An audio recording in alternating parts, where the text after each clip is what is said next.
وَلْتَكُنْ مِنْكُمْ أُمَّةٌ يَدْعُونَ إِلَى الْخَيْرِ وَيَأْمُرُونَ بِالْمَعْرُوفِ وَيَنْهَوْنَ عَنِ الْمُنْكَرِ وَأُولَئِكَ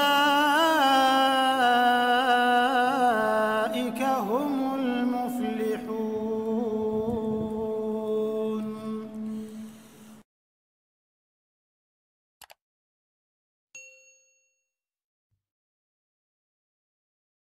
Assalamualaikum warahmatullahi wabarakatuh.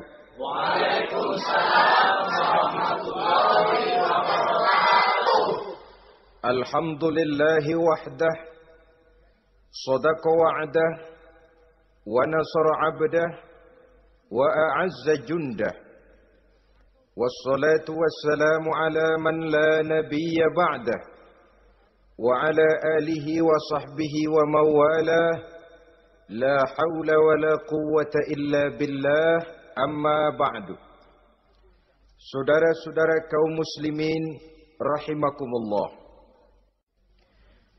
Diriwayatkan dari Wahab bin Munabbih bahwa pada satu hari iblis diperintahkan oleh Allah untuk datang kepada baginda Rasulullah sallallahu alaihi wasallam dan menjawab segala pertanyaan yang diajukan oleh baginda Nabi.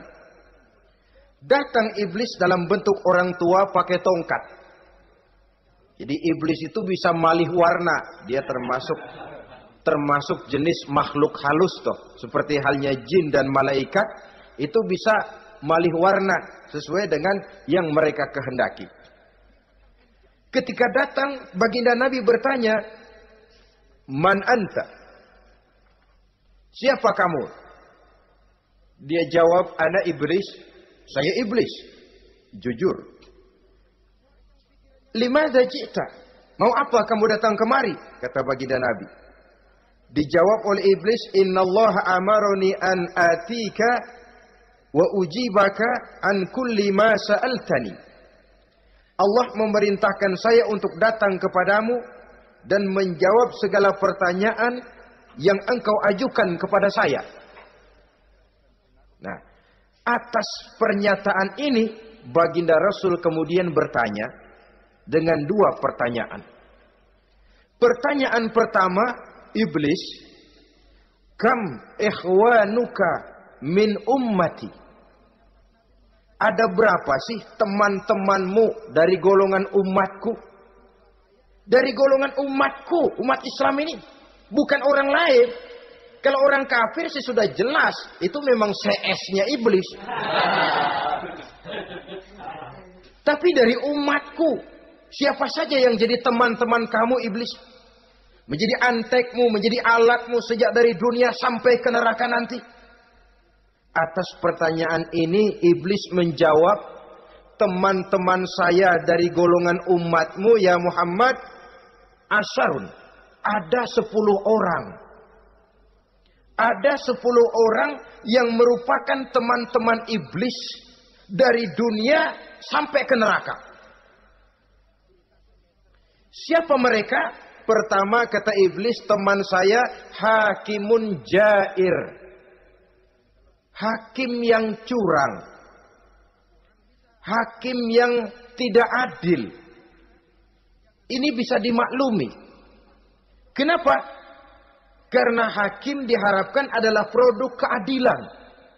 Sehingga orang mengatakan seorang hakim adalah seorang yang meletakkan sebelah kakinya di sorga dan sebelah lagi di neraka.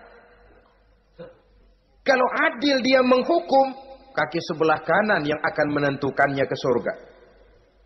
Kalau licik dia menghukum, kaki sebelah kiri yang akan menjerumuskan dia ke dalam neraka. Saudara-saudara kaum muslimin rahimakumullah. Sesungguhnya dalam kehidupan, kurangnya sandang pangan bukan satunya-satunya sebab yang membuat orang menderita. Tidak teraturnya perumahan, kurangnya lapangan kerja bukan satu-satunya yang menyebabkan rakyat menderita. Tapi lukanya rasa keadilan. Tidak tegaknya hukum sebagaimana yang diharapkan. Itu juga bisa menjadi sumber nestapa. bisa menjadi asal dari segala derita.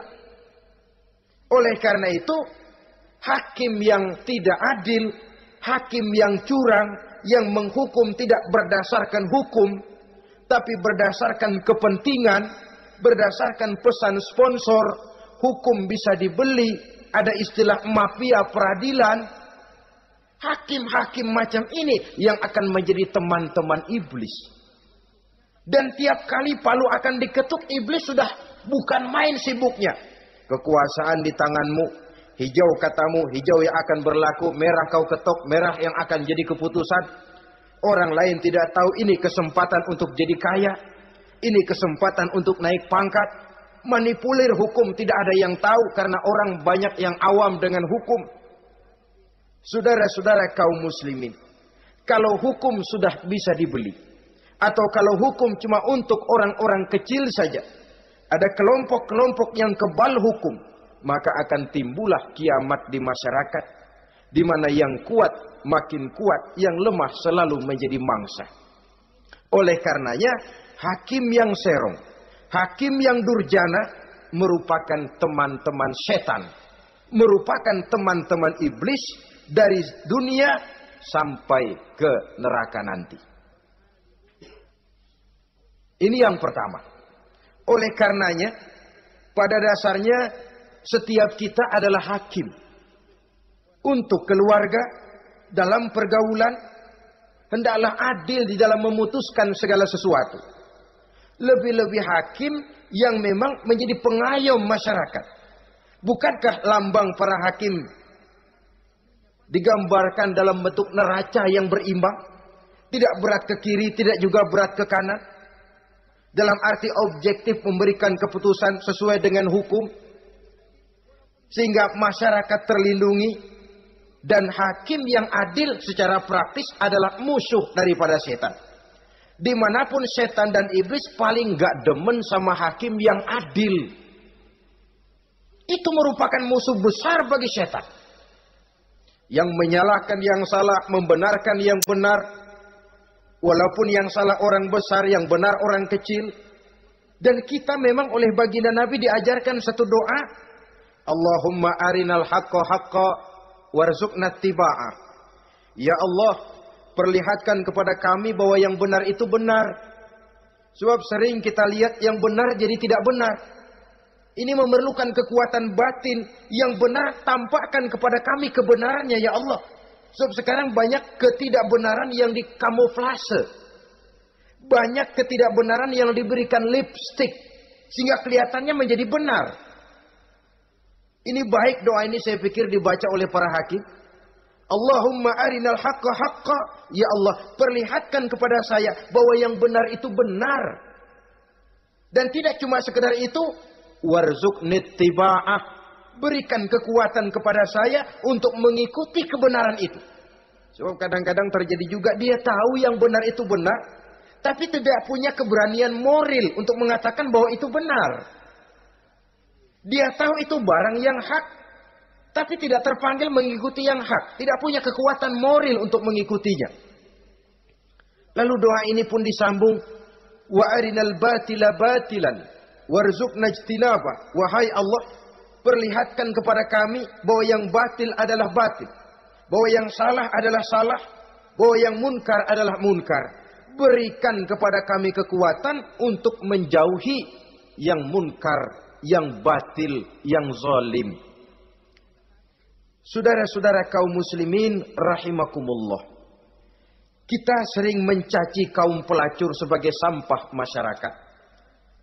Tapi sadarkah kita bahwa pelacuran di bidang hukum, pelacuran di bidang intelektual, kadang-kadang pelacuran di bidang agama, dalam arti menjual ayat untuk membela yang salah dan menekan yang benar, ini juga tidak kalah bahayanya dengan prostitusi, pelacur-pelacur yang kita anggap sebagai sampah daripada kehidupan masyarakat itu.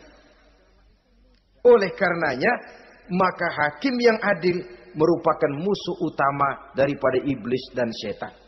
Mereka akan sibuk sekali kalau seorang hakim sudah berketetapan untuk melahirkan keputusan hukum yang seadil-adilnya. Ini yang pertama, teman setan adalah hakim yang nyeleweng, yang tidak adil.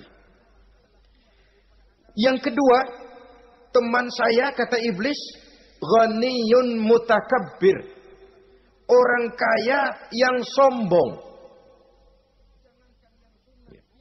Orang kaya sombong itu teman setan.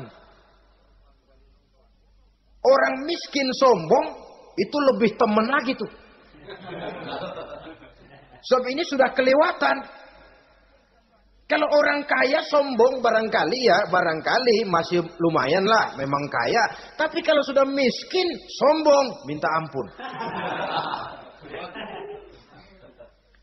Orang kaya yang sombong adalah musuh iblis. Sebab pada hakikatnya tidak ada yang kaya dalam kehidupan ini kalau sudah bercermin kepada apa sih yang kita punya. Nabi Sulaiman karena merasa menguasai antara masyrik dan maghrib, satu hari pernah mohon izin kepada Allah. Ya Allah, saya mohon izin kepadamu untuk memberikan makan kepada seluruh makhluk-makhlukmu sekedar satu hari saja. Baik. Satu hari Nabi Sulaiman mau menjamin menanggung makannya semua makhluk. Karena merasa kaya. Baik, kata Allah. Lalu sibuklah Nabi Sulaiman mengadakan persiapan.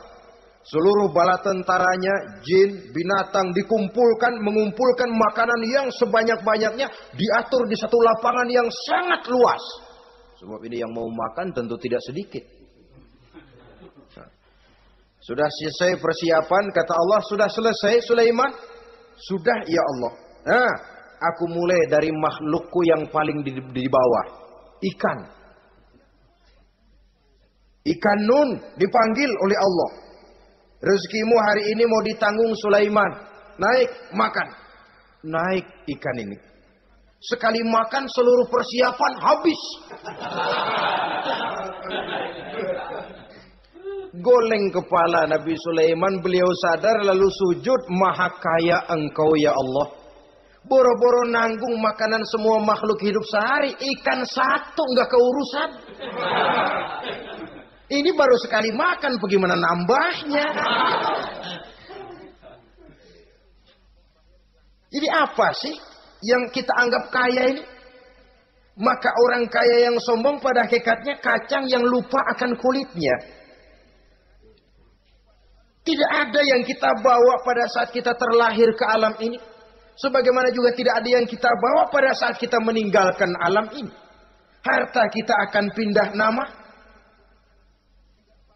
Sebab itu yang perlu kita jaga pada hakikatnya tidak lain nilai-nilai iman. Sebab ini yang akan kita bawa. Cuma ironinya, karena iman itu abstrak, bukan benda, orang yang kehilangan iman tidak pernah ribut. Sebaliknya karena harta itu materi, benda konkret, orang yang kehilangan harta cepat merasa, cepat ribut. Motor hilang, ribut. Kenapa? Motor itu benda, kelihatan. Duit hilang, ribut. Televisi hilang, ribut. Kenapa? Benda. Tapi kalau iman yang hilang, wah kelihatannya tenang-tenang saja, Pak.